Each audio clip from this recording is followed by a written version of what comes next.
Well, hello there everybody and welcome to yet another video and welcome to yet another review video. Today we are reviewing yet another installment in Conan's Scourge of the Serpent series, written by Jim Zub. Yes, indeed, I've been looking forward to this one for, well, ever since I finished the second issue, which is on my channel, the review. And now we're reviewing the third one, and I would like to thank once again Jim Zub and Titan Comics for providing me with an advanced PDF so that I can recommend it to you or not. Well, of course I do recommend it to you, but hear me out, I've got more to say. Well, of course then, we are continuing in the story that really consists of 3 stories. We are tracing the adventures of 3 different characters in 3 different eras, all 3 of them being the inventions of Robert E. Howard. One of them is Conan the Barbarian, well, here of course Conan the Thief. Another one is King Carl, and the third one is John Kirwan. Now, not only are we in 3 different eras, but also in slightly different genres, shall we say. Whereas Conan and King Carl are quite obviously part of the classic sword and sorcery genre, John Kirwan is more akin to pulp stories from the beginning of the 20th century, the first half of the 20th century. Of course, him being a contribution of Robert E. Howard into the Cthulhu mythos, very famously created by H.P. Lovecraft. And so all this is being connected and linked with the cult of the Serpent God, or the Serpent sorcery, shall we say, that has had and has enjoyed quite a lot of presence in Conan the Barbarian stories. But I think that it would be the best if we read this little bit of a blurb at the beginning of the issue that sums up what happened previously. Other than that, I will try to stay away from spoilers of this issue. Not only try, but I will manage, I promise, I swear. I don't want to spoil anything that is in this issue, because I want each and every single one of you to enjoy this great work of art for yourselves. As I said, or have said on multiple occasions, these Conan the Barbarian and Conan in general comics being published by Titan Comics are pretty much the best as far as you can get from the graphic novel comic book genre, medium. Didn't want to say genre, I want to say medium these days. But of course, it might not be your cup of tea as far as the genre goes, which is sword and sorcery, fantasy. But even so, the storytelling here and the narrative techniques and the skill of Jim Zub is, in this case, uncanny. Now, I need to say that so far this has been, or this entire venture into Conan has been my favorite thing written by Jim Zub. But to that blurb that I mentioned, finally, on the road of kings, across the many ages of the world and all things that ever were, or ever will be, transpire now. In the Thurian age, Brule, the spear slayer, tells King Carl of the centuries-long war between ancient men and shape-changers before departing to dispose of their slain serpent foe.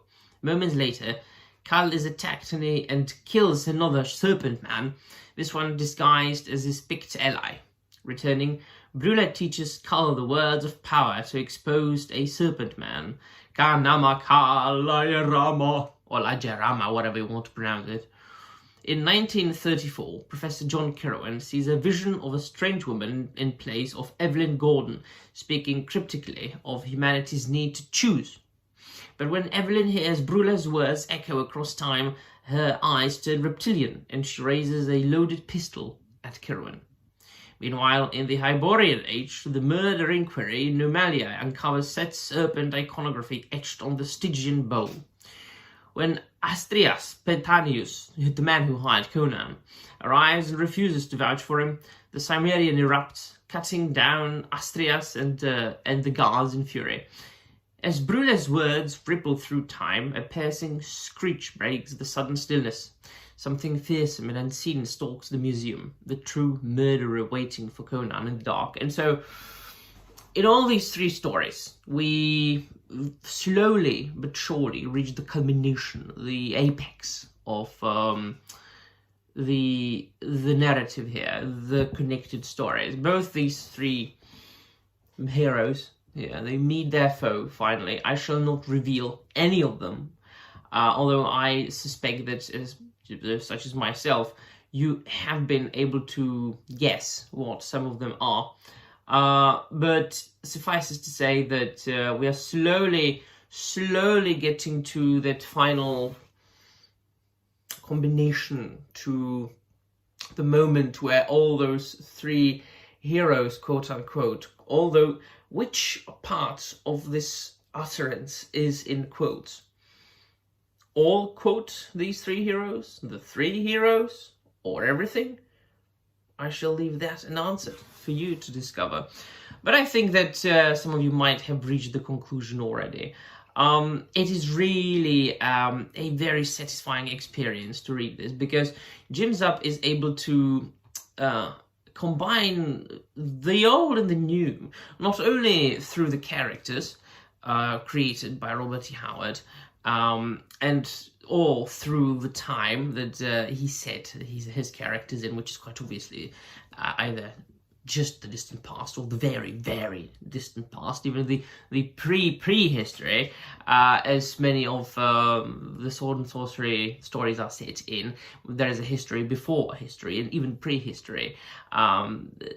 Grand and great civilizations even before we have written records, but also as far as the narrative techniques go. I have said that once again on multiple occasions, that he uses alliteration greatly, and at certain points, as it is as if you took an old English text and just kind of transcribed it into modern English and put it into prose, rather than in, shall we say, some of the old epic poems like Beowulf. A very pleasing read, especially for me, for an old English literature major. And I never shy away from trying new things, both creating and reading. But I always say they need to be done properly. When they are done properly, you can try to innovate or mingle and mix the old and the new. And in this case, it really, really, really works. And the last but not least, I need to mention the artwork, which has been consistently good. Ivan Gill is the artist here, and I mean, the facial expressions and the dynamism and the anatomy, but also the backgrounds. I mean, it's full of detail, full of life. It's like really, it is as if you were reading not a comic book but a moving picture, which of course is a movie. But and he really excels at what should be done in comics, which is firstly show don't tell, but we get both here, but more so leave a lot to the reader, for him or her to fill in what's in between the panels. And I do like it very much indeed.